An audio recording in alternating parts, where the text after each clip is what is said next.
Company பேர் வந்து SRS மெட்லாண்ட் India private லிமிடெடுங்க. நாங்கள் வந்து இன்ஜினியரிங் செக்டரு. நாங்கள் வந்து இண்டஸ்ட்ரியல் எலக்ட்ரிக் வெஹிக்கிள் மேனுஃபேக்சரர். கரண்ட்டாக எங்கள் கம்பெனி வந்து பார்த்திங்கன்னா திருவிழுவாக்கத்தில் இருக்குதுங்க.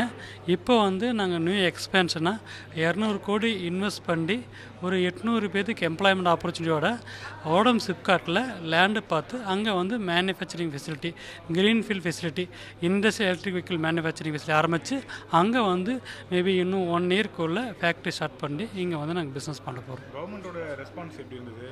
உங்களுக்கு லேண்ட் அலோகேஷன் மற்ற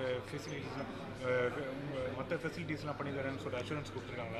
கவர்மெண்ட்டோட ரெஸ்பான்ஸ் எப்படி இருந்தது நியூ கவர்மெண்ட்? இல்லை, சப்போர்ட் பாசிட்டிவாக தான் இருக்குதுங்க. கைட் பண்ணுறாங்க, ஒன்றும் பிரச்சனை இல்லை.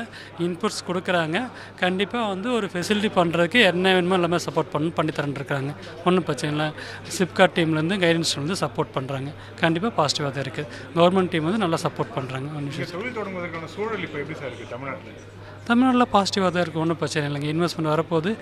பேசிக்காகவே வந்து எக்கனாமிக் க்ரோத் நல்லா இருக்குது. அதனால் வந்து இண்டஸ்ட்ரீஸ் நிறையா வரப்போகிறாங்க. இங்கே கவர்மெண்ட்டும் டீமோட சப்போர்ட்டும் நல்லா இருக்குது. Name sir? சவுந்தரராஜனுங்க.